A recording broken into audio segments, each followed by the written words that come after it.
Xernona Clayton, how you doing? Well, with you, what do you expect? I'm doing great. Well, it's You good make to me see feel you. good. Hmm. It's always good to see you. Thank you. It's my pleasure. So let's start.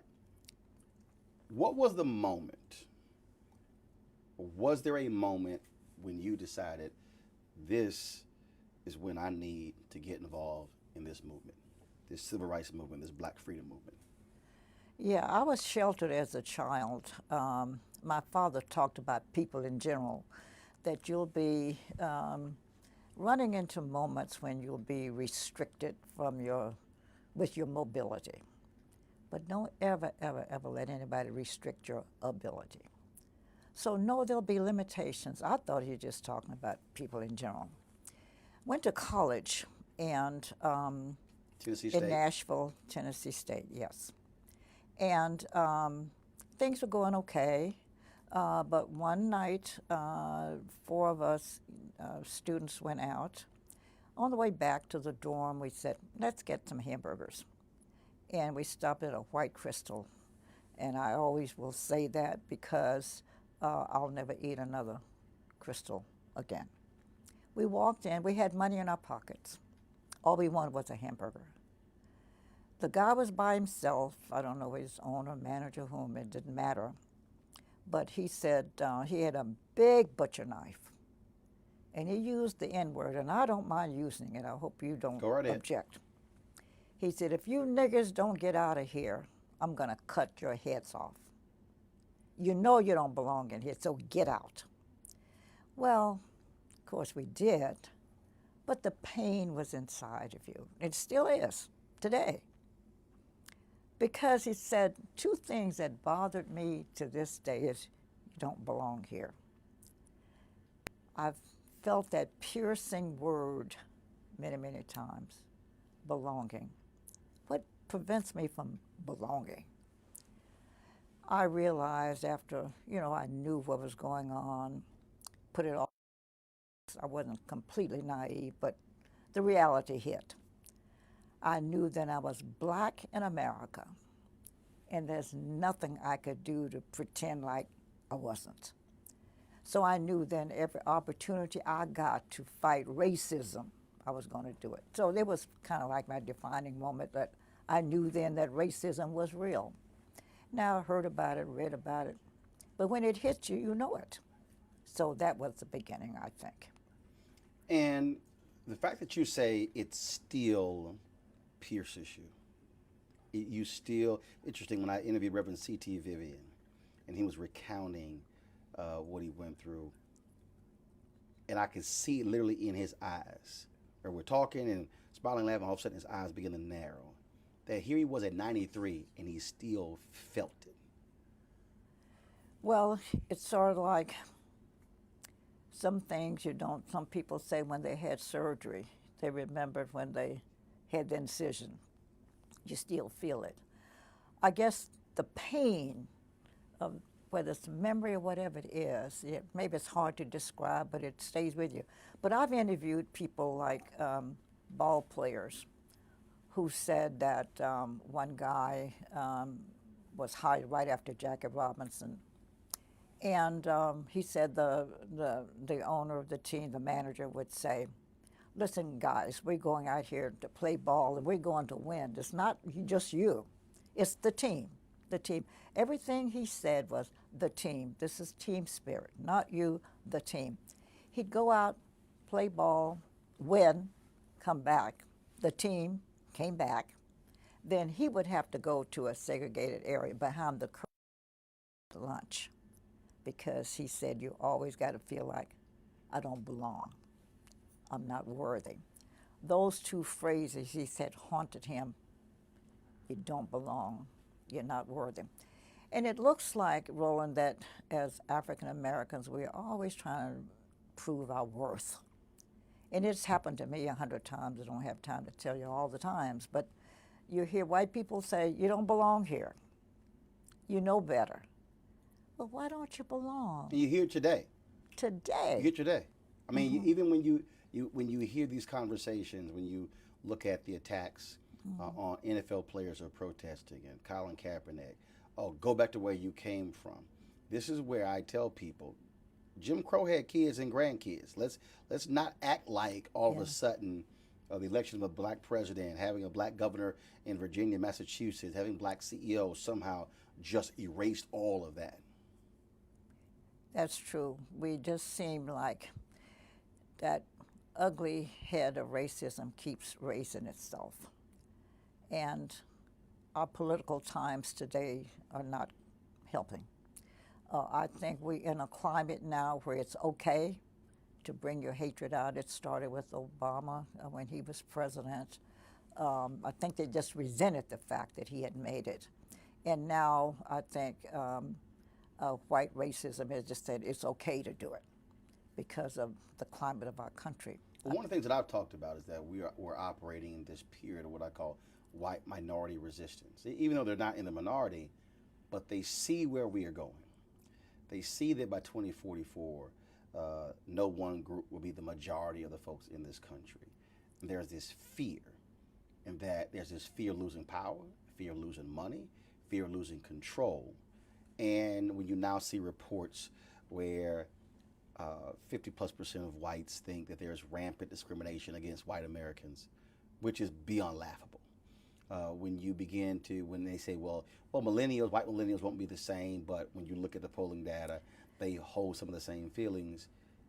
What we're seeing is that there's a fear of no longer being able to run everything in America the way they desire. I think that's the prevailing mood. Well, the reality is just no longer just a mood, it's reality. That we have proven a lot of our value, even when it's not acceptable and not accepted. It's proven that we can control, we can do, we can work, we can perform. And I remember getting a letter from a white mother in mid-America who said that she was taught, this was in a relationship to the Trumpet Awards. She had been watching the awards and saying that African Americans had been doing a lot to add to the richness of this great country. And she said it was that typical awakening for her that her mother and father both taught her that all black people were lazy. She said, didn't say some, a lot, all. She said all black men would rather stand in line to get a welfare check than to get a paycheck. That all black women would rather have a baby than have a job. So she grew up hating us. And it wasn't until she just kind of latched onto the viewing of the Trumpet Awards and saw the contributions we were making that her notion now was changing. She said we piqued her interest. And she started going to the libraries, trying to learn more, and found out that her parents had not told her the truth. That she now had two girls. One was 3 and one was 5. And she did not want them to grow up in the same ignorance she did, so sent us the tape for the Trumpet Awards. And that was what she was calling about. That notion is not widespread. I think there are people who still feel that way about African Americans. But the reality is the picture is a lot different from what people perceive us to be. We're doing things now, running and governing and performing and doing well. And it doesn't set well to those who want to believe otherwise. But the key thing you said there was, this was a woman who was in middle America. We call it flyover country. We saw after the election of Trump, all these people said, oh, we've got, these people are frustrated, they're losing opportunities, and we've got to really understand them. And every time I would hear working class, that's who they would be talking about. And I kept saying on television, wait a minute, hold up. They ain't the only people working. Let's stop acting like they are. And the reality is, in a lot of these places, it's 90, 95, 98% white. They don't know any of us. They don't see us. And so they have these perceptions. They listen to conservative talk radio all day. They watch Fox News all day, which further amplifies that point of view. Of course. And then all of a sudden, you get a Trump. And then people begin to say, well, yeah, we got to listen to their fears. And I'm going, if y'all broke, I can show you some folks in the inner city broke. You think you got bad schools? I can show you some bad schools. But in many ways, they're voting against their own interest. And then somehow saying, well, it's our fault. Well, I think it's always easier to transfer the blame and the critiquing to the other group. It's easier that way because it takes it off from you. I think that I really wish Martin Luther King was still here today. His strong teachings of love and understanding, and he used to say all the time, we can live together. We can respect each other. And his notion always was that he didn't think that all white people hated us because they loved to hate. He said so many of them perhaps would not hate us if they knew who we were. And I think that's where we've been derelict in our history and in our schools, not showing the contributions that we've been making. We've been contributing, and yet you've got a segment of the population that you don't belong here. Before SCLC, you worked with the National Urban League. Yes, Talk about that, and also you going undercover. yes. Well, what happened is I felt like, you know, I was really doing a lawman's job, but it was really a job of enjoyment, really. Because what had happened in Chicago at the time, and this was, I'm talking like the 50s, they had good business people, companies, and I'll just name a few. It doesn't matter to me. I hope I won't hurt you. It's all good.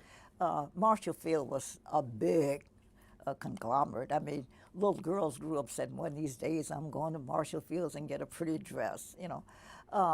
Marshall Fields was big, and Spiegel's was a mail order, and Montgomery Ward were mail order giants. And so they were good guys in terms of like contributing with the NAACP dinner. Mm-hmm. They'd buy tickets, but they wouldn't hire people. So the Urban League said, well, let's see if they really are good as they pretend to be. And so what they started was a program to see when the want ads come out, like, did Marshall Fields have some openings? If so, then I would go, and we were always stationed in position about 5 minutes away from Marshall Field's office. And we called and said, I see, because back in the 50s, if you could type pretty good and you could speak English, you could get a job as a clerk typist. That was a good entry-level job. Right. So they had some clerk typist positions. So Urban League said, okay, call. I'd call and say, is that job open? Oh, yes, very nicely on the phone. Okay, I'm going to come and apply. Hang the phone up. Less than 5 minutes, I'm there. And then, oh, gee, we just filled it. You know, you filled it in 5 minutes? You know? So I document the responses, Right. and that's why we would go to the major giants and kind of broke up that whole facade of we're good guys, but maybe not as good as we ought to be. So I want to deal with that, because I keep making the point to people, don't get confused by companies today who buy tables and make nominal contributions. Right. And in some cases, our organizations will give them an award for, they bought a couple tables every year. Mm-hmm. When I say, hey, if you spend $5,000 on tables, but then you won't put folks in executive suites, that means that we're losing out on $1, $2, $3, $4, $500,000 jobs, and all we're getting for it is a measly couple of tables. Mm-hmm. And so it's amazing to me how that still happens today. And unfortunately, a lot of us will not demand that. No, wait a minute. If you're locking us out of high-level paying jobs, if our black folks could actually have those jobs, they can buy the tables. Yeah, that's true. We have in our metropolitan paper here a section every Sunday of people who are moving up the ladder. And they'll tell you who's in the news. Right. And they put nice pictures on there. And I've been monitoring this because I think I'm going to do something about it. Because too many Sundays, I mean, I've charted Sundays like I have right now, 8 Sundays in a row, not one black person. The ones who get it were appointed to, let's say, they got a job on a committee. Mm-hmm. But I mean, those real serious jobs that Power pay, jobs. that pay good, Yes. and pay well, where I'm not seeing enough presence. Now, maybe they can't put everybody in there, but I'm watching it because, you know, the perception is half of what you get.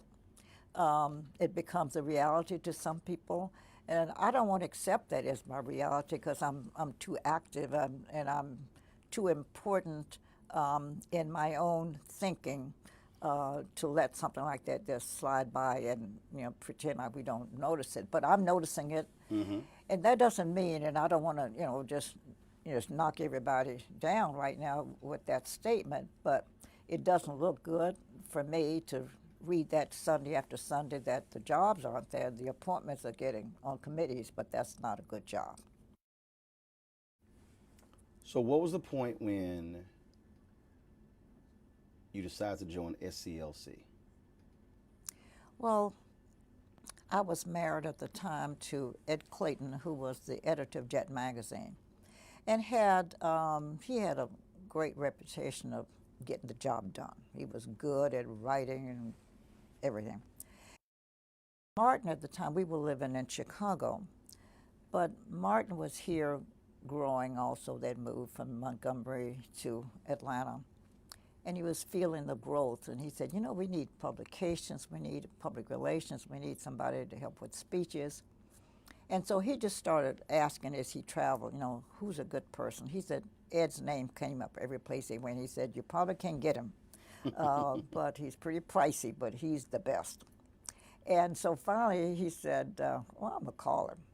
Well, Martin called. I had met Martin before this, but he was just, you know, a minister. He wasn't moving in the direction he ended up going.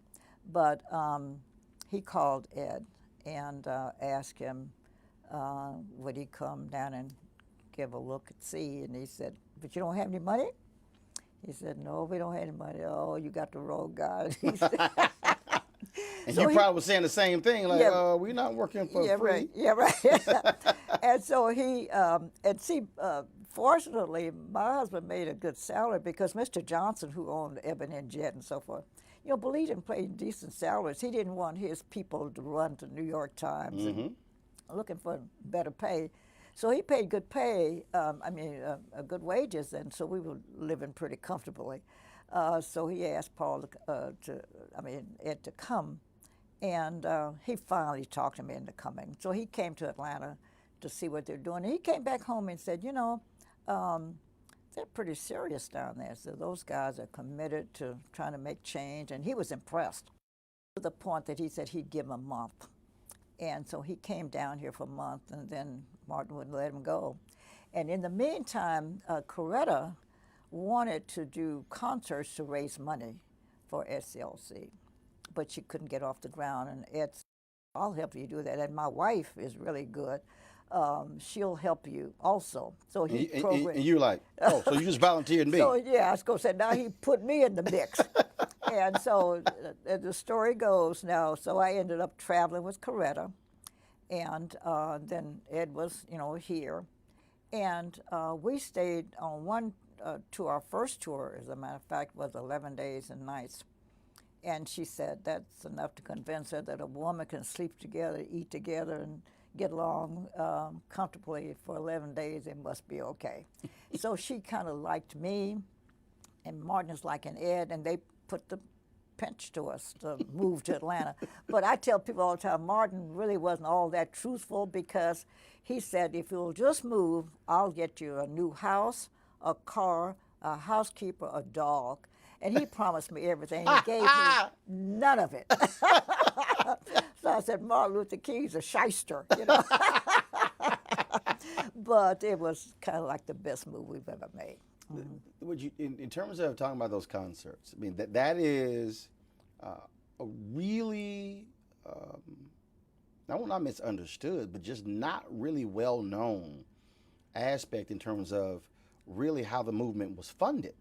Because people talk about, well, you know, he gave speeches and he gave the money back and lived a very, very modest lifestyle, but those concerts helped pay for the SCLC, helped pay salaries. Oh, they were very successful. And she, you know, the nation now is beginning to embrace Martin Luther King. He was getting bigger all the time.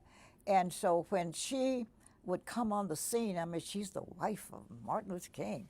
So they didn't get him, but they got her. So the concerts were well attended. So she was a big hit. And they were feeling like they were touching Martin Luther King. And so it really was a good move for her. Mm-hmm. And so the two of you became very close. Yes. It had to have been difficult to be, I mean, look, he was young, but she was a young woman. Yeah. They get married, and goodness, he's rarely there. I mean, the books that I've read, I tell people all the time, and when you start looking at gone 18, 20, 22, Yeah. 24, 26 days out of the month, you're seeing your spouse 2, 3, if you're lucky, 4 days in a month. But let me tell you, um, without revealing a lot of private information, the King family, old man King, we called him Daddy King, and Mama King, they were pretty strongly entrenched in the city, well to do, comfortable leaders, and all of that. They had picked a girl for Martin to marry. He was off at Boston, and Coretta had gone to the conservatory, so they were both in Boston at the time. And Martin knew that the girl here was handpicked by the family, and he liked her. It was a very prominent family. And that was the person that they wanted for Martin. And Martin was going in that direction till he met Coretta. And I can tell you this, Roland, today, and looking back, and the other woman's a very fine person, and she ended up, marrying well. But he chose the right person. Coretta was a woman who was wed to the cause. She not only married him, but she married his mission. And so she accepted his absences. She was so organized. Like when we were on the road, she'd call back home to her housekeeping staff and say, Dexter has reading lessons at 2, and Bernice has to go here, and Yolanda has to go there. Be sure they keep their appointments and somebody get them there.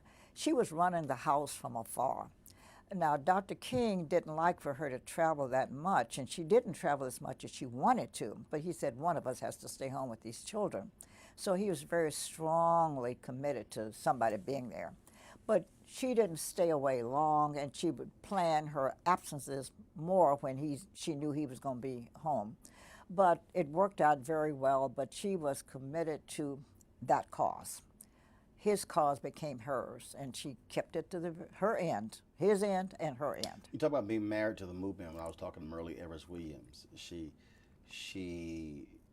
at Dick Gregory's funeral, she said the public really doesn't know this just really unique relationship that existed between her, Coretta Scott King, and Betty Shabazz.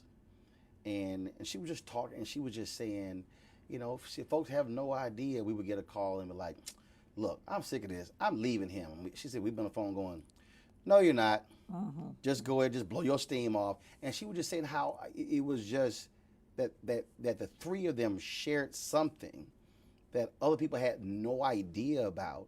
And then when you begin to talk about the other folks in the movement, whether it was Andrew Young, whether it was Hosea Williams, whether it was, you go down the line, the spouses literally were in this thing together. It became their lives. Exactly. It wasn't just a job. And they all wore it so well. I knew them all. And they wore the mantle of leadership in the absence of their husbands so well. And I have nothing but admiration and respect for all of them, because they all had families, 3 and 4 children to the family. And they carried on extraordinarily well. When you were working there and you're in the middle of this, did you ever say, we really are changing the world? Or was it just, we're just going through it day by day? Oh, no, you knew you were making change. I remember, and you told me how you just interviewed Reverend C.T. Vivian. I remember so well how he was on the steps of the courthouse, he and some other people, pleading to come in just to register to vote, just to register to vote. And he was beaten severely, and the blood, and I see that footage sometimes. I said we ought to play it every election.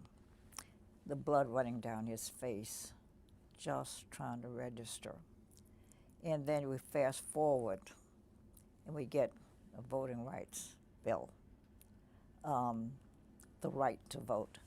Now, what bothers me in all of that is that, I still hear people say, it looks like rain. I heard it may rain, so I may not go. Oh, And so I just, I'm telling you, I just shiver in my boots. And this year just really blew my whole mind. I had no idea that this year, I thought we were doing better each year when I found out that this election, this last major national election, that we had one of the lowest turnouts we've had in many a yeah, in moon. 20 years. Black It, turnout. I couldn't believe it. Lowest in 2 decades. I couldn't believe it. I don't know how anybody could stay in bed on election day.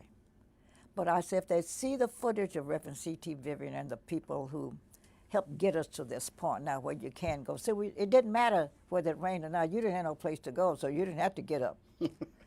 And now you can't even get up now because you can. It bothers me greatly. People don't vote. But the changes were so apparent. I felt every change. I felt proud of it and a little bit of the ownership of it. Mm-hmm. Thinking back, just the different touch points, the different on the timeline. Which one of those moments really jumps out at you? Was it a bill? Was it a march? Was it a speech? Was it a death? Was it where you think back and you go, man, I was a part of that? No, there was not one. I go back to each moment and relive it. While the description of the moment would vary, the pain, the suffering, the pride, the joy, the angst, all of those moods are the same. I remember going to Jackson, Mississippi, just for a convention. And one of my many jobs was to pick up the special guests who were coming in. And I went to the airport, and there was Mrs. Parks, who didn't have anybody to pick her up because, these were chauvinistic days also. So women were second. And I said, oh, Mrs. Parks, I didn't have, any information to pick her up. I didn't know she's on that flight. And I said, listen, I have to pick you up, so you just wait right here. I'm coming to pick somebody else up. So while we were waiting, she said, I didn't bring the right clothing. I get kind of cold in these air-conditioned environments, so you think you could find me a wrap? And I said, oh, of course. I said, there's a store right a block from the hotel where we're staying. And I'll go there and get your wrap. As soon as we get in, I'll go get you something. And sure enough, I did. I went to the store, had money in my pocket, and found a nice wrap I thought would serve a purpose. Saw the lady, the waitress, not the clerk. She was busy, and I thought she was just busy with the display shelf. And I thought she saw me because I was the only person there, but she didn't stop. And finally I said, Miss, try to get her attention. She looked around, didn't stop. So I said, Miss, I'm ready for my purchase. And she said, you people make me sick. You know you don't belong here. Now, we got the Public Accommodations Act, so I did belong there. But she said, you people, and that's another thing that gets you people. I said, Miss, I have money to pay for this item, and I'd like to pay for it. Oh, exasperation just took over. Oh, you people just make me sick. Well, I could have dealt with that. I could have argued with her and fought with her. But I went there to buy something, had the money, paid for it, and walked out. And on the way back, here I hear again, you don't belong here. I found every step of the way I was running into that. And I just said, when the law comes, has it really made a difference? No, because the law doesn't change every person's attitude. It just now gives you the right to belong there. So I was in the right place because I belong there. But I haven't changed her heart. And Dr. King said so effectively, until and unless you change a man's heart, you may never change his behavior. So we got to change their hearts in order to change the behavior. So we hadn't gotten to her then. But I knew then that that law was going to make it okay for me to belong there. I may not be treated right, but I belong there. Was there any point for you where you were scared? This is over for me. Not really. Because I was looking for a home. Mahalia Jackson, who was very famous, gospel singer, well known, wanted to buy another house she owned. She wasn't moving, she just wanted another house. Saw this house, and so she told me in my movements would I look for something for her. Well, I was in California, just a house that I knew she would like, and had a sign out front for sale. And I just went up and rang the doorbell and asked the man the silly question, like, is the house for sale? Guess he said, can you read? But it was kind of an odd everything, because yes, I could read, and it did say for sale, and he said it wasn't sale, he had just sold it, you know. Well, I said, well, why don't you move the sign? Well, now you're going to have an argument, and then you've got a fight on your hands. You keep going every day. It's not over yet, Roland. Even today, we got the laws, and I was there when a lot of them were passed. I've seen them and worked through it and fought through it and helped ownership of some of the legislation. But we haven't changed everybody's heart yet, so I still run into it. And so there's not a moment when You saw up close the personal toll it took. It was a lot for civil rights leaders to have to carry. How did they deal with just all of that? Laughter, music, camaraderie. Was it, even in those cases, still that private pain when you read books and you hear them talk about Dr. King and depression? I just finished reading Nick Cott's book on Judgment Days, and he wrote about him and LBJ, these two iconic figures, and what they personally battled. I've talked to others, and they talked about for many of them, there were lonely moments as well. These are folks who were in their 20s, who were changing the world. That's a lot to bear.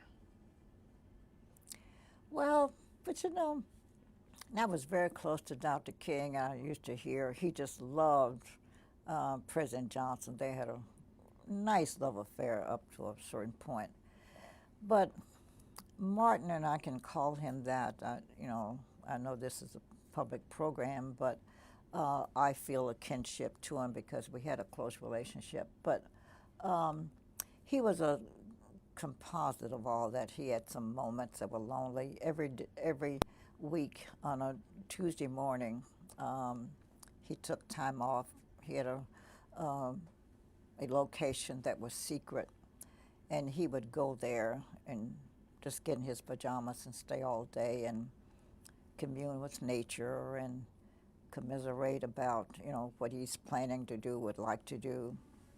But he did it alone. He was there all day, and the only time we would intrude is like he would call and ask me to, say, bring him some lunch. Or he had some papers that had to be signed. We'd take them to him, but didn't bother him on those personal days. He was gathering his thoughts and just communing. And yet, I saw a different kind of lonely, and that he was alone. He wasn't lonely, he was alone on those prescribed dates. But I saw him near the end of his life. He died a very depressed man because he had made that speech about Vietnam. April 4th, 1967, Yes, Riverside exactly, Church, Beyond exactly. Vietnam. And it seemed like his world shut down. People stopped giving. Even his friends who you could count on for money just dried up. Black folks, Oh, yes. approval And numbers he low. said, you know, I think he couldn't get a handle on it. He just said, I can understand your enemies not supporting you. They don't believe in you anyway. But your friends? He said, I thought everybody who knew me knew that I couldn't cope with war. You know, there is no victory in war, he used to say. And when he saw those children on the TV in Vietnam, he said, now I've got to speak. You know, children being bombed with that napalm stuff. He said, I've got to do something. And he then spoke out and lost everybody. And it really, really bothered him to the very end. And if you remember reading, on his last birthday, he was here in Atlanta, and they were having a meeting over at Ebenezer Church planning a strategy for the next movement. And there was a film crew here to just follow him, doing a documentary on him for Italy television. And they called me, they meaning Andy Young and Reverend Abinez and all of them called and said, you know, we haven't seen him laugh for a long time. And we've just decided you're the only person who we think can make him laugh. So will you come over to the church at a certain time? And let's just have today was his birthday. And I said, oh, I need a little more time. Anyway, not making the story too long, I agreed to go. Mm-hmm. When the meeting broke, he started out to the men's room and said, hey, Doc, come back. Now, the television crew is getting all of this, you know, because they're following his movements. So he sat down, and I said, listen, this is your birthday. And so I pulled out of a little sack I had, a little tin cup. It was gold, but it was the biggest cup people used to call it. And I said to him, you're always trying to help President Johnson with the war on poverty. So I want you to take this cup and go stand on the corner wherever you travel and get some money for President Johnson.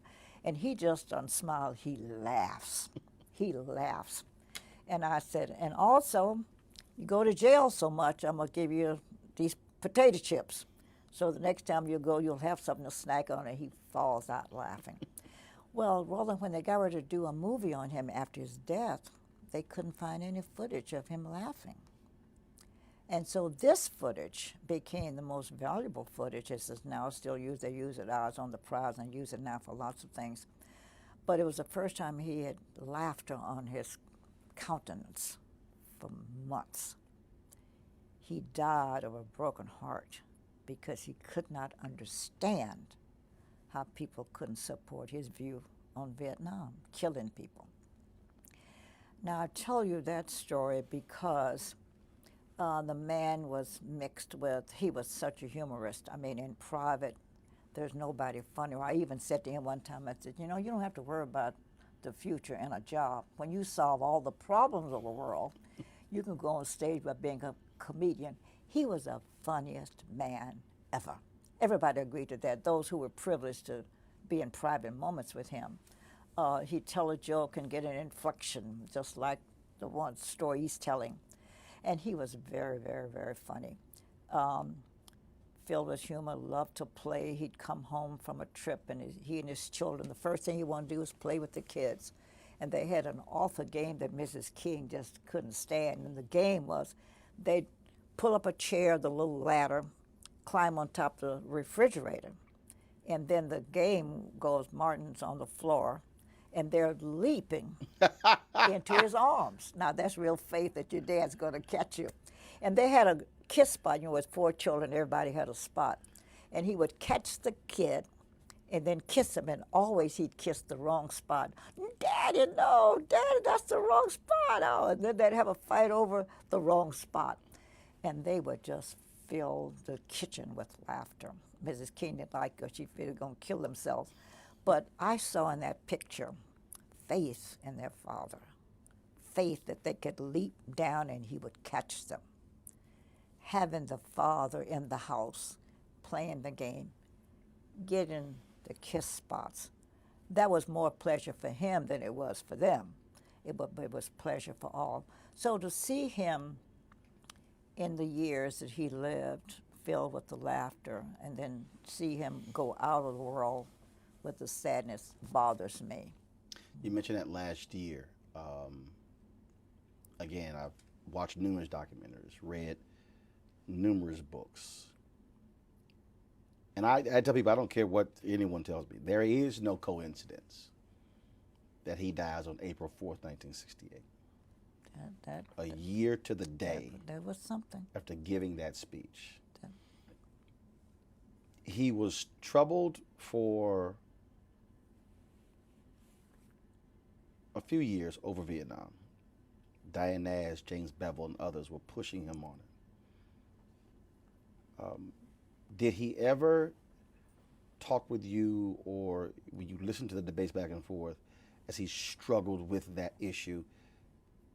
Because he had to have known the moment he took that stance, he's opposing LBJ.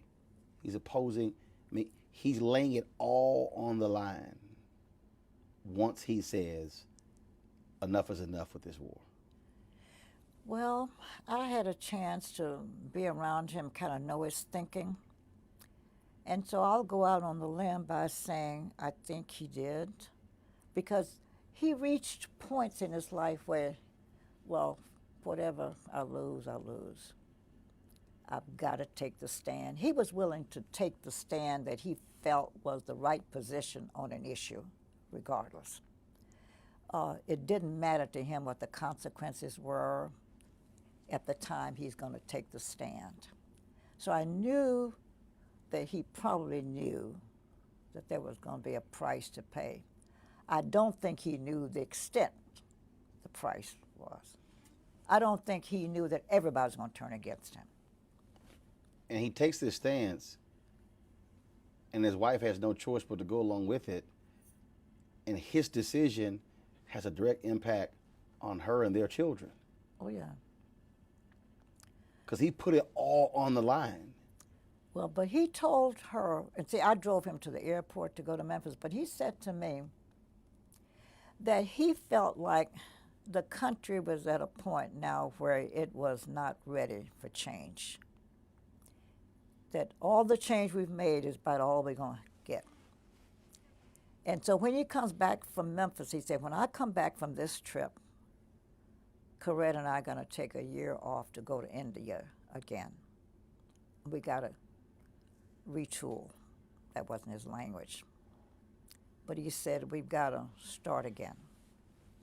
Now, what was the problem with that is that SCLC was already in the planning stages for the Poor People's Campaign. Poor People's Campaign. His idea. Mm-hmm. But he told me he wasn't going to go. He was going to abandon the idea. He was leaving when he came back. He was going to India. Now, there are those who differ. I don't say that a lot. As a matter of fact, I'm taking a stand now to tell you this on television, because I didn't express that to everybody because I saw it wasn't well received. But that's the truth. And so I'm telling you now the truth. The planners of the march didn't want to hear it because there was, you got to have some movement after he's no longer here. You got to have some action-filled programmatic thrust. Otherwise, you're going to die.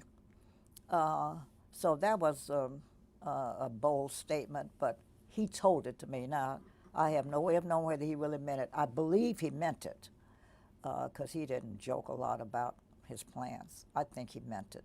He said, the country now is not right for what we're doing, and I've got to make a switch. You dropped him off at the airport, and he gets out. As you think back, have you, I'm sure you have you just went back and just played every part of that? What he had on, what he said, last look, all of those things. Because that was the last time you saw him alive. Yeah. But let me tell you what happened. The day before, I was at their home Mrs. King was convalescing from recent illness, and she was there. Mother-in-law, well, Martin's mother was there, Martin and I. After dinner, we were playing the piano. He's a great singer, and I played the piano. He said, I bet you didn't know I could sing. I said, well, I heard you could. No, I didn't know you could. He said, well, I know you can play. So sit down at the piano. You majored in music in college? Yeah, yeah. So we had such fun. We were singing and, just having a great time. When we separated, the evening ended, I went home and told him I'd pick him up the next morning, whatever time established. But Mama King called me that night about 11:30, and she said, I know you're taking ML to the airport tomorrow, but tell him something for me. Said, just like that fun we had today, I'd like to have more days like that. I know I'm the mother and I have to understand he's busy, but you see to it and tell him I want him to plan more fun time for family hour. Will you do that for me? I said, of course. Well, I told him, I said, now your mother called me, and I told her she wants more of your time, and we're going to see that you do that. Well, guess what? About 3 or 4 o'clock Atlanta time, because Memphis was an hour behind us, he called her, talked to her about an hour and a half. She said it never happened before. Could you take your mother for granted? He knew she was going to be there. She was supportive of her. The son loved him dearly. But he didn't bother to call her. But when I saw her that first time that night, because I went over to check on them, she said, listen, when this pain subsides a little bit, I'm going to tell you how much I appreciate what you did. Because he told me you told him what I said. And that prompted him to call, and they had a big laugh about, here's the call. And he knew, I think, because he called his brother. He'd never done that before. Called him on the phone, I understand, talked a good time with him. He did a lot of odd things. I talked to him, and he said to me, why does my room number sound so familiar to you? To me, he said. And I said, I don't know, because I don't know what room you're in, because we'd switched hotels. And he said, it's 306. And I said, well, that's my house number. And I said, you've been here enough, so I guess you make it the relation. That all of these things were odd things that happened that day. April 4th. Uh-huh. It was early in the day. He called me. And then it called his mother, called his brother, and Andy said they were playing pillow throwing, whatever. After he came back from court, yeah, came in and they had played a pillow fight. Yeah. And so he did a lot of things that day that were unusual, I understand. I wasn't there, I was here. But he did a lot of unusual things, Oh, I tell you something else that was most unusual.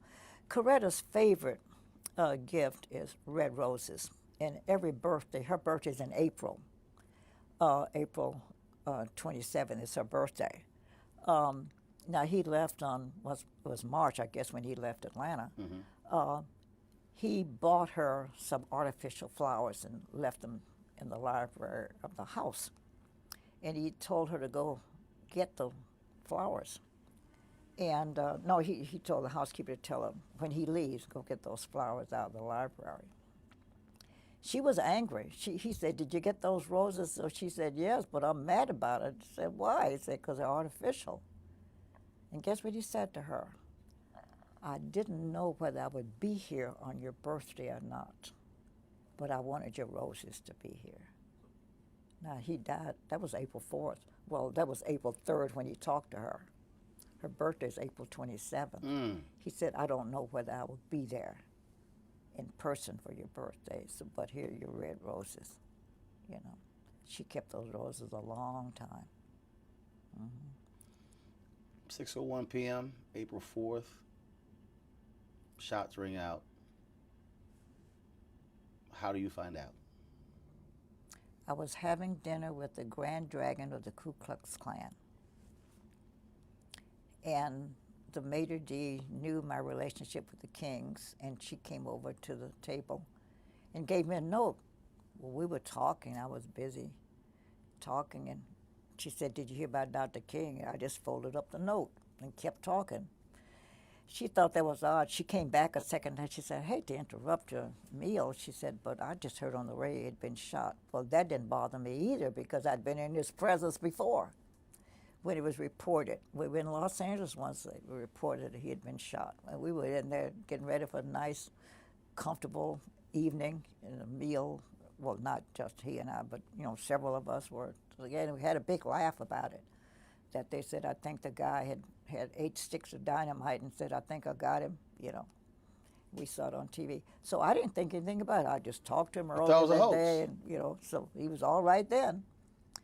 And I said, well, maybe I better go to the phone. I went to the telephone, and their private lines were busy. And that's unusual, all the lines to be busy. And I said to my guest, I think I'd better go over there. So I then drove over, and as I was getting to her driveway, she was backing out. The mayor was there and the police. They were taking her to the airport. And she said, "Oh, I've been trying." She left the window down. It was raining. She said, "I've been trying to reach you. I've got to go to Memphis." Said, and she had a housekeeping staff, but she knew I had a special relationship with the children. Said, "Will you check on the children for me? I don't know what's going to happen." Because see, when they called her, they didn't they didn't tell her he was killed.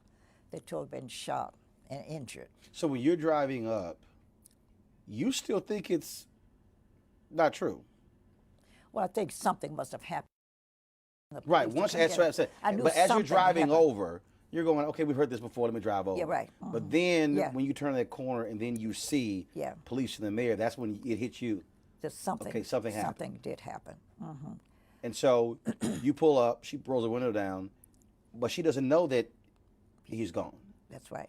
She didn't know it. And it wasn't until she got to the airport that she got the call and I think the mayor got the call that he is gone. And so Martin's secretary was there at the airport to join her, and they went to the ladies' room, and that's when she got the real official word. And then she came back home. Mm-hmm. So you're in the house with the children. And I stayed. I didn't leave there until 5 days later, 6 days later. Mm-hmm. You know he's gone. Did you wait for her to return to tell them, or they made aware, the children? Oh, I would never, not even consider telling the children. She came shortly, I guess, after, well, I guess they could speed, but she came. It didn't take her long to get to the house, and she came in telling her staff and everybody. And by now, the house is filling up because everybody else now has heard.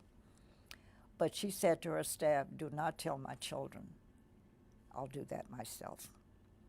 And so her bedroom was at the end of the long hall in the house. So she decided to make that her solace. And then people up front would answer the phone and then direct the call back to see if she would take, and I'd be the interceptor. I just stayed with her. But she got ready to go tell the boys, and she asked me to go with her. And she had a death grip on my arm, tightly, trying to tell the children. She told Dexter first, the younger boy, that, your dad has been seriously hurt. She couldn't bring herself. She said, "Your dad has been hurt." "Well, how bad is he hurt?" She said, "Pretty badly, I understand. But we'll talk about it later, but, he's not coming home, and I've got a lot of things to do." And he said, "Well, if he's hurt bad," and he jumped out of his bed. He said, "If he's hurt badly, why are you still here? You all do everything together. Why are you still here?" And he was chastising her. And she said, oh, well, got a lot of decisions to make. And she was calmly, still holding me so tightly. And then we went to the other side of the room, which was the other boy's side, Martin. And she told him, he was older, so she said, it's pretty serious. And so we got a lot of decisions to make. I don't know what we're going to do first, but looks like he's very, very serious. She still can't say. She couldn't say it. She couldn't say it. And he said, well, what must I tell my children? I mean, my friends at school tomorrow. So she said, well, you're not going to go to school, so you won't have to worry about that. And he leaped up. What do you mean? I have to go to school. Miss Davis said, cutting her glasses. And I laughed later, not at that moment, but I said, that teacher put cut these glasses. But she finally got out of the room, and then she had a sigh of relief, that she finally had told them. Now, Bernice was too little. She was only like 4, I think, and didn't understand. But Yolanda came in, and she sat on her mother's bed right beside her, and they embraced, crying, like, we're big girls. We're not going to cry. Daddy wouldn't want us to cry, so we're not going to cry, Mommy. We're going to pull this thing together. The two of us can do this. And they are wailing. The most poignant moment. That was a difficult moment for me, and I guess I was crying too, because they were just embracing tightly, saying, we're not going to cry. We're not going to cry. But so they finally said, okay, we're gonna work this thing out. As the calls were coming in, assumed Mrs. King would want to talk to the president. And so, you know his voice, so I would take the call and said, okay, Mrs. King, this is President Johnson. But what was interesting, everybody had the same message. And it's the same one maybe you and I make, like someone dies, she said, if I can do anything, let me know. And meeting it, anything you need me to do, let me know. If there's anything I can do. Mm-hmm. Everybody had the same message except one call. Kennedy, Robert Kennedy. His call was the one that was different. He said, Mrs. King, it's obvious. Now, when he called, it was, now see, in Atlanta it was about 5 or 6-ish, and people started calling.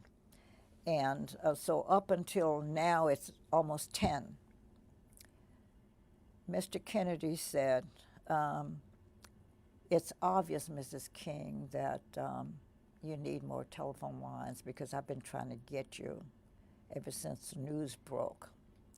But Mr., and I'll make up a name because I don't remember the name, but Mr. John Jones is en route to Atlanta now to install 9 telephone lines for you. He'll be there at 12:30 tonight. He's en route now. I also heard on the TV that you'd perhaps want to go pick your husband up in Memphis. So we've dispatched a plane. It's already there in Atlanta. The pilot's name is Sam Smith. Tailgate number 12345, telephone number 822. So whenever you want to go, all you have to do is make this call. He will take you, and he's in readiness whenever you want to go to Memphis. Also, who's your point person? She told I was going to be her lead spokesperson. And he said, Xernona, call every hotel in the city of Atlanta, talk to the management, and put a clamp on all the rooms in the hotel, in the city, that people will be coming to this funeral who were heads of states, and we got to be sure we have the right allocation of space. And my team will be there tomorrow morning, and we're going to set up an office at 123 Maple Street, and we will help govern things. He just jump, lay everything out. And we followed his rules. Because he had been through it. Mm-hmm. He said, we know how, we've got experience in this. We know what we're doing. And he was right. And I was there when Jacqueline Kennedy came, which was the expected moment. Two things happened. I don't know, you got time for me to tell all Yeah. this? Before I tell you about Mrs. Kennedy, I'm going to tell you about Nixon. He wasn't president at that point. He was the Republican candidate. the candidate for Republican. He called our newspaper publisher and said, I know Dr. King's feelings on me, but do you think you could help arrange for me to come visit Mrs. King? My wife and I want to come make a call on her. And he said, no, I can't do it, but I've got a very good friend who's at her house, and he was talking about me, and she will tell me whether you can or not, so let me get in touch with her, and then I'll call you back. So he called me, and I said, I don't know, I have to run it by her. Well, when I told her that, in the house there were people who said, oh, no, Dr. King wouldn't want to see him, and so they talked to her, saying, no, why don't you say no? Well, I had her last ear, so I said, Mrs. King, this is not a time for politics. Why don't you let him come? But let's lay some ground rules. No entourages, no press, no nothing. Just come. If he's making a personal call, then he personally can call on her. So she bought my advice and agreed. Called Mr. McGill and told him and said we wanted him to come unannounced. And sure enough, he came. But guess what happened? He came up, and we knew what time. They told us all the way. He's at the airport now. He's on his way. So we knew when to expect him. And when he came here, I went to the door, the front of the house. He came in a beige, I don't know cars, but like also a Chevrolet, something like that. It wasn't a fancy, I don't want to offend anybody, but it was a small car. And I ushered him in. Well, he was by himself, but he said, Mrs. Nixon was coming, but he said they got a call that one of the girls got sick and she had to rush to New York. He said, so he sat by her bed, that's where she received her gift. She said, on her bed, we had a chair, and he sat there face to face and told him he knew how Dr. King felt. He said, but this is not a political call. My wife and I were coming, and he went on to tell why she knew. He said, I have brought with me a check, a personal check, that we are feeling the grief, and because we are Americans, we have to take some responsibility for this. So as our personal expression of sympathy, we want to educate all 4 of your children. And this check that we have here will cover their expenses wherever they go. There's enough money to educate all 4 children. Nobody knows that story because I haven't told it but a few times. Then we were told that Mrs. Kennedy was coming, and then the day she was due, she said she couldn't make it. Then we got another call. She said now she does want to come. She said, I don't have the strength to make it. Because she had to release, she knew the pain of Coretta Scott King. You're getting my script ahead of me, because what happened is she finally came. And as I said, describing, you can get the picture of the house. The front door was up there.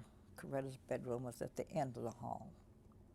When she came, they told me she was here, so I went to greet her, to bring her back. Roland, those 2 women didn't say one word to each other, verbal word, no word. Neither said hello. They didn't say anything.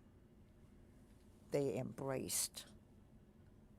That seemed like 20 minutes. Of course, it wasn't that long.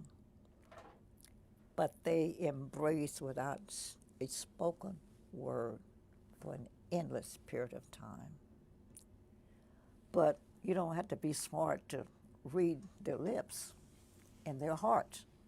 The heart was saying, we know what you're feeling. You know, I know, we know. That was the most poignant moment, and it was the one time that I cried because I was feeling their language. It has to be hard for you because here you are. You go to the home. You're with the kids. She comes back. She asks you to be with her when she tells the children. You have to be her rock. Oh yeah. So you can't grieve. You can't break down. You can't. You're taking the phone calls. You're doing. So how are you? Did you just sort of just go like kid Robert Kennedy? You just went right into work mode. Oh yeah. Because I'm not even sure that I ever cried. Come to think of it, I'm saying later, but I never got a chance to grieve.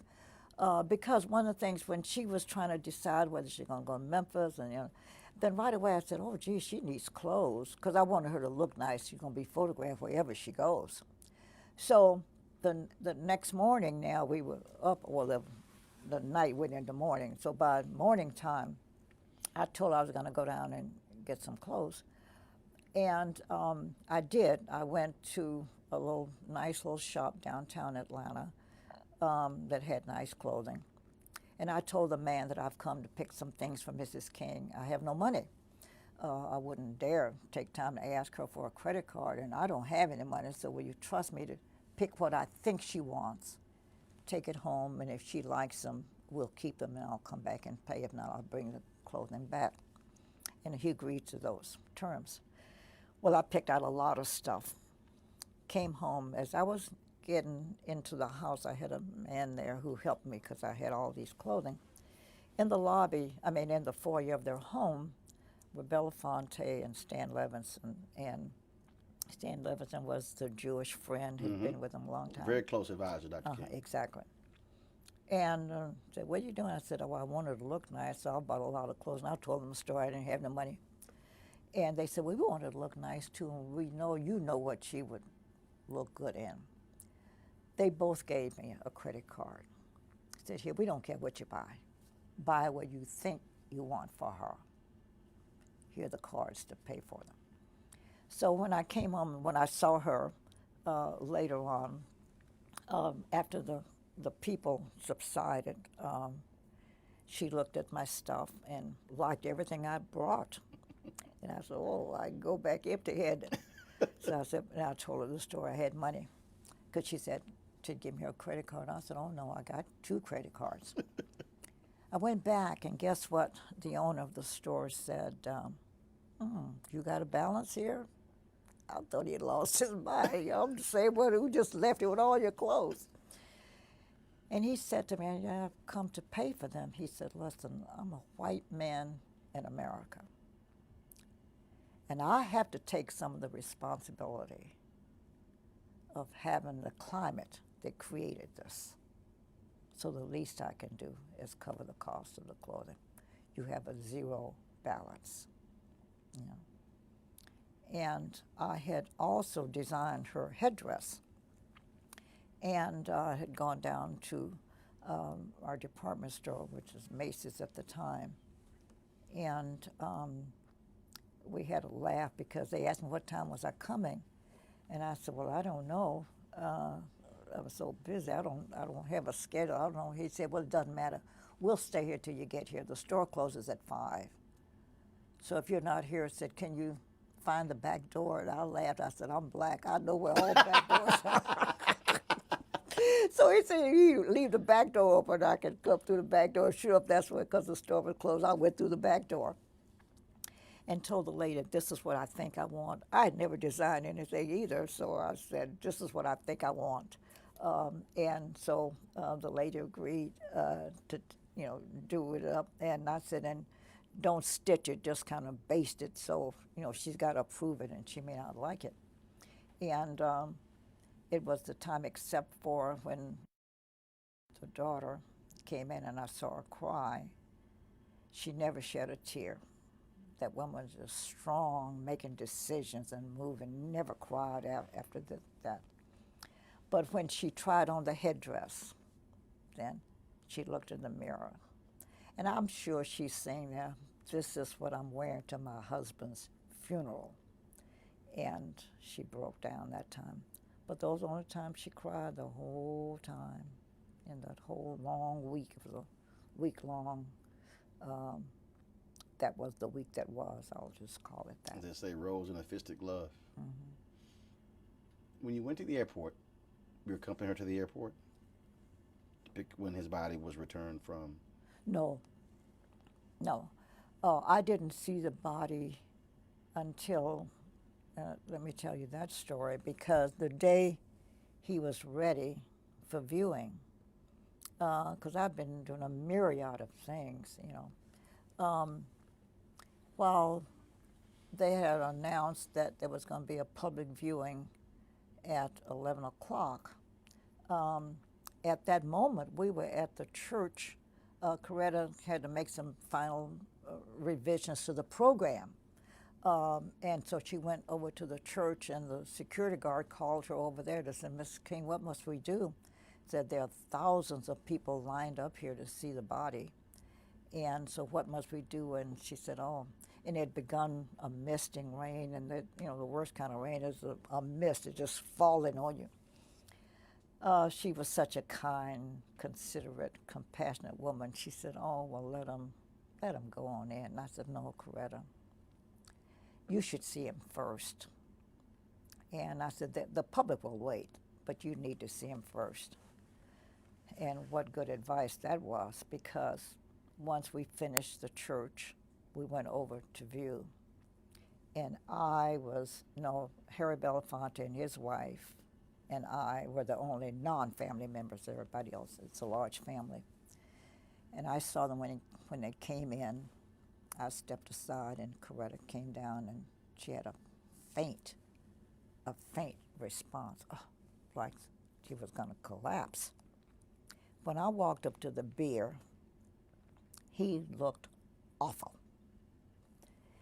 It looked as if someone had gone and just dug up a big glob of clay and slapped it upside his face. I was horrified. So I stepped over quietly to the mortician and said, sir, is there anything you can do to the side of his face? He crashly said, miss, his jaw was blown off. That's the best I could do. I was shocked. Loudly in the Loudly. presence Coretta, of the and all of them family? could hear. Oh, I was so angry with him. And I finally said, forget him. And I said, something has to be done, because he looked horrible. I mean, this big old glob of stuff. And so Coretta and I, they're sitting down. Oh. And I looked at Mama King, that's the mother, who's dark-skinned. And then I saw Belafonte's wife, who was white. And back in those years, women always carried loose powder. And I was hoping that they had some. And I said, Mama King, you got any powder? She said, oh, yeah. She gave me her powder, which was dark.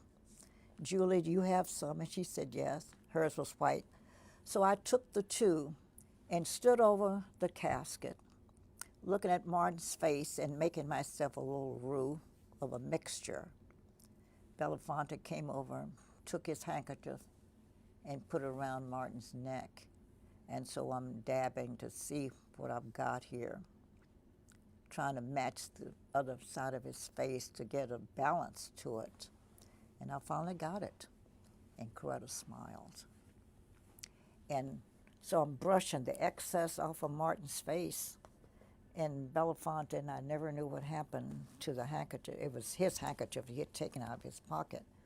And the excess, we folded it up.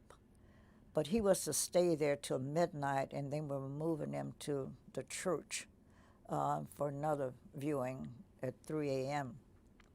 And so I did it again, because the body oxidizes with air. And so I went and did it again. So I did it 3 times before the actual funeral. How did you maintain that level of composure in those days after? Well, I saw a need, and I filled it. And I hear people describing me today. I think that's the way I am. I didn't feel anything except I was glad I thought of that.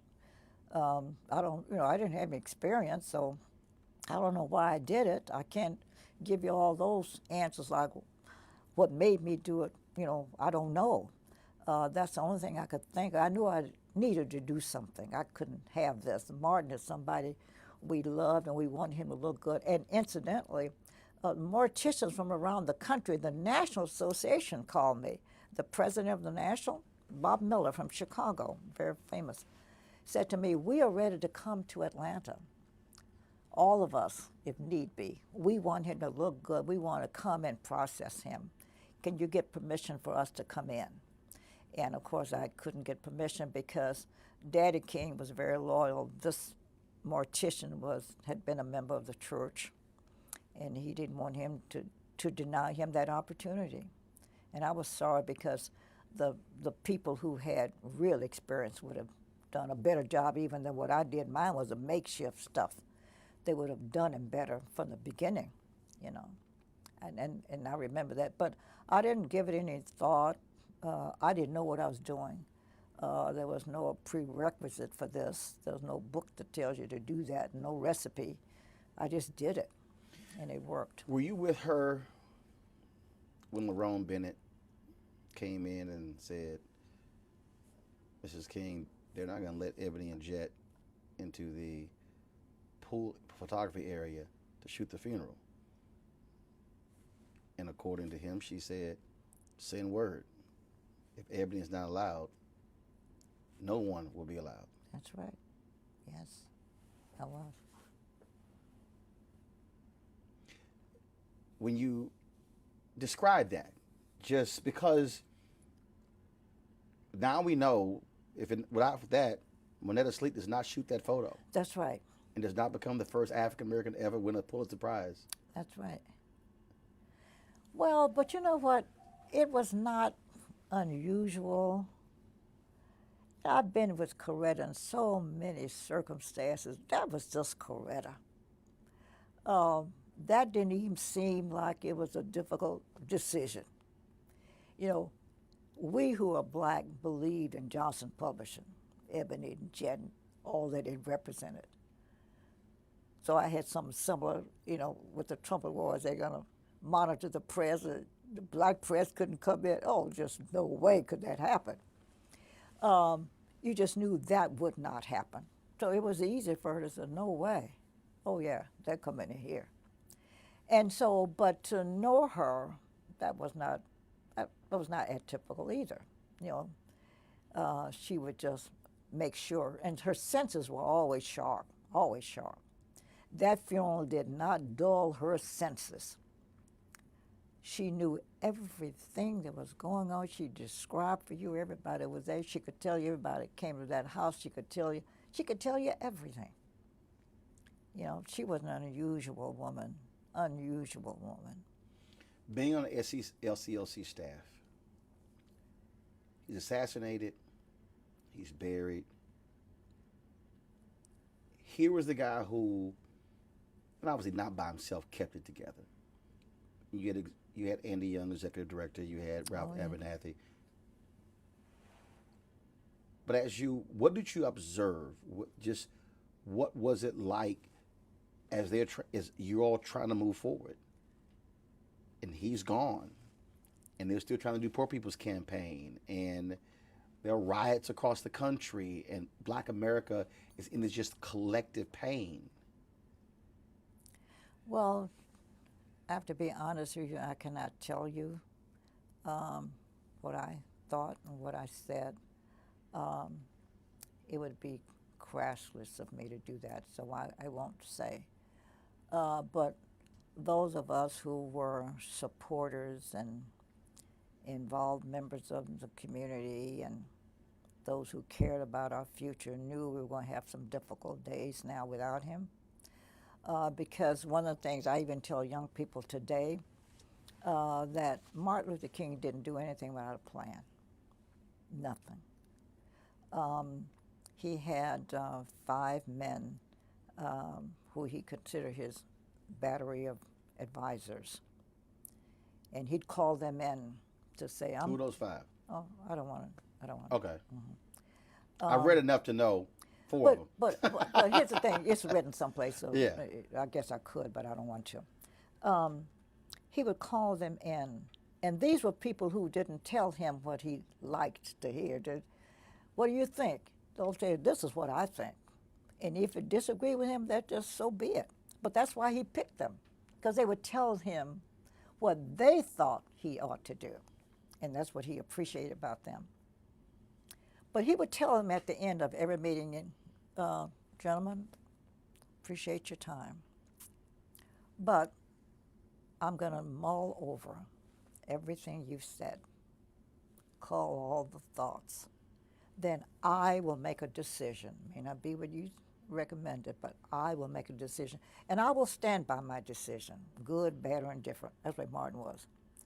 If it failed, say, well, I made the wrong decision. But that man let you know all the time, I'm going to lead with a plan, and I got to pray about it, think about it, and then act on it. And so throughout his career, so when now I've got to put into context what he said to me at going to the airport. I'm not going. I don't feel that the country, because he felt that that Memphis thing was set up. He'd never had violence on the march. Right. So he said, this timing is not right. So knowing how he viewed the plan before the action, I knew then he thought about this, probably prayed that night over it. I don't know what he did and what all he went through, but when he tells you something, you can put your bottom dollar on it, because you can bet that Dr. King is making the right decision. The only thing that we can say he tripped up on is he misjudged Chicago. Mm-hmm. But he was advised not to go to Chicago, and he didn't follow the advice. Yeah, but the Chicago Negro was very particular. Yeah, right. So he went there, and Daly said, this is my town. You're not coming in here. And people had told him, my husband told him, he said, no, that's down here. He ain't going to let nothing, you're not going to tear up Chicago. And so he realized now, and I think I've seen where he laughs about that Chicago was tough. It was tougher than Alabama and Mississippi and every place else. Well, he actually was quoted as saying, and the reason I quoted because when I moved to Chicago to run the Chicago Defender, even though this was 2004, he goes to Chicago in 1966. Negroes were the same way. I'm using Negroes for a reason. Mm-hmm. They were the exact same way. Because I got an extremely negative reaction coming. Mm-hmm. Then again, I also was a little bit more crazier when I said, well, clearly y'all know what the hell y'all was doing. That's why I'm here. Mm-hmm.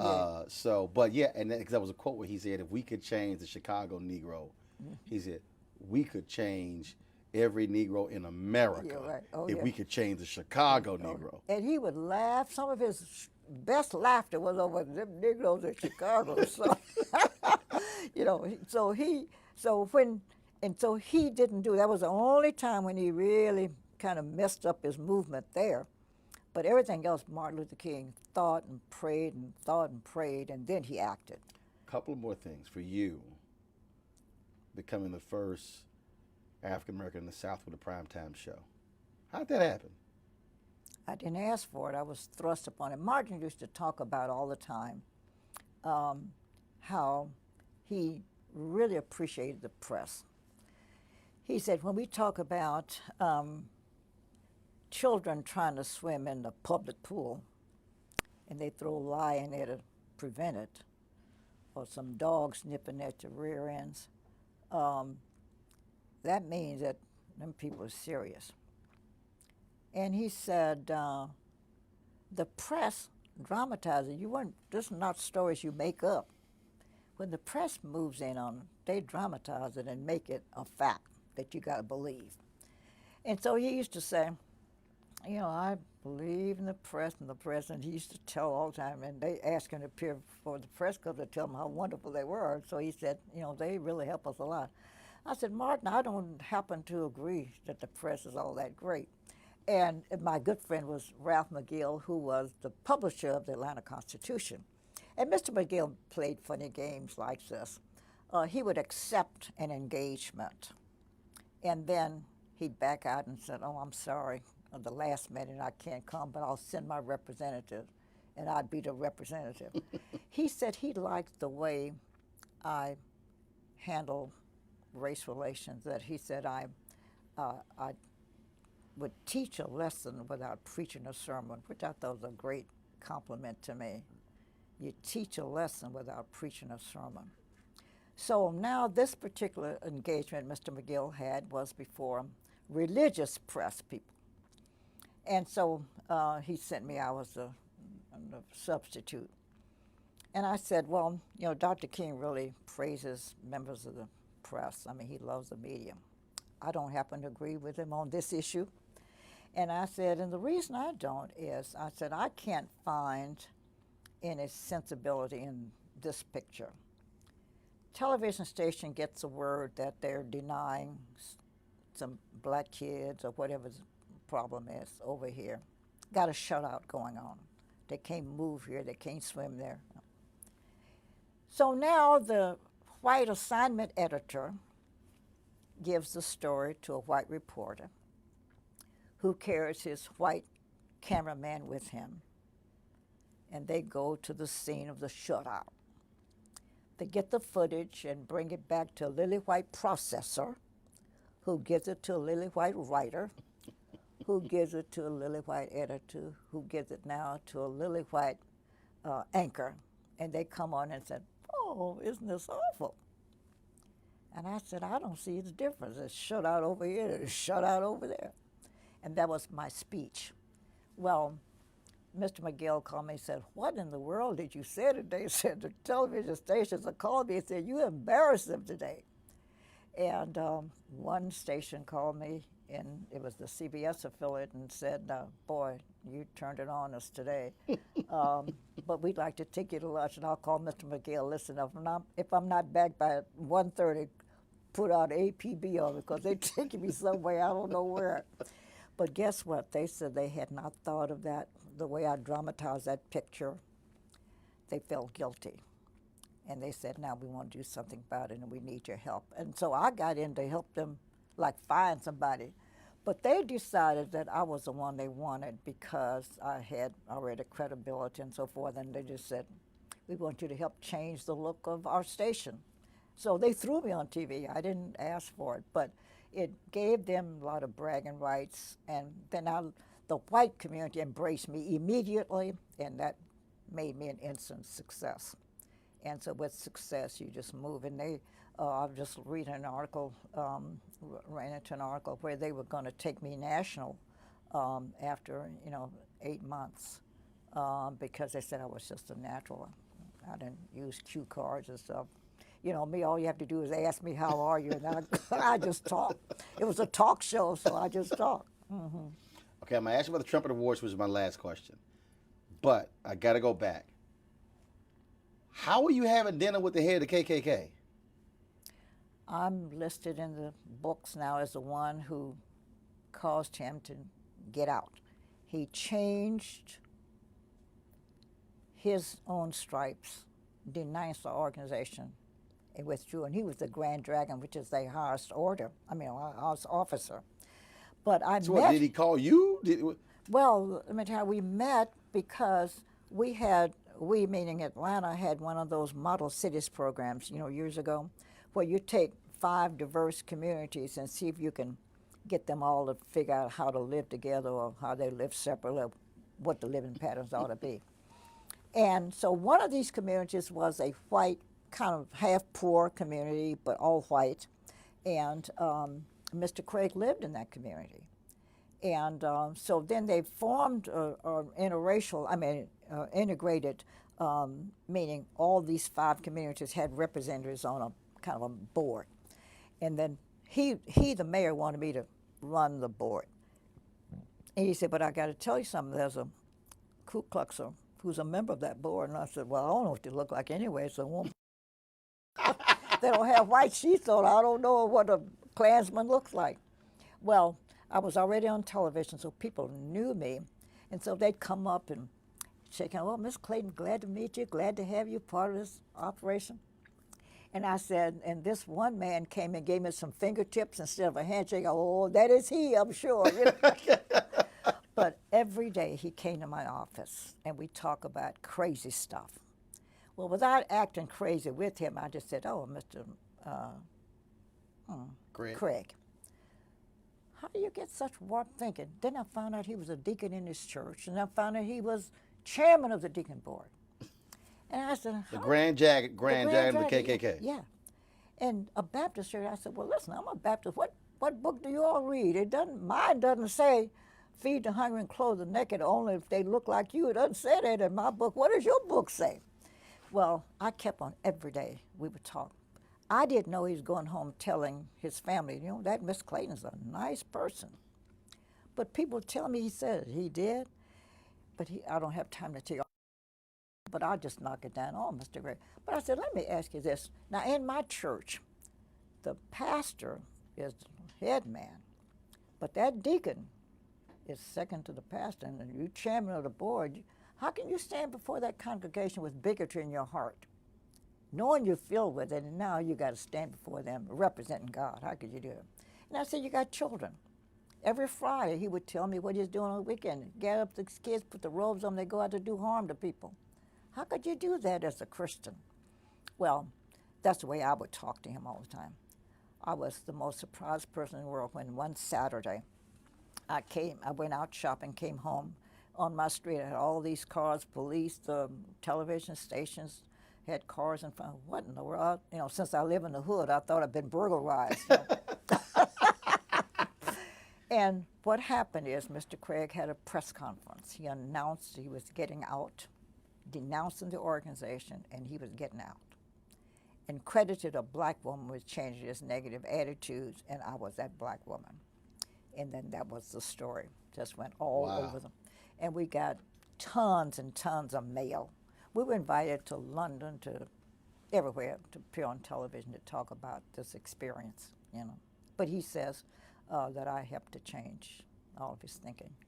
Vernon Jarrett said he was the last question. Vernon Jarrett said when he saw some young men on the basketball court in Chicago.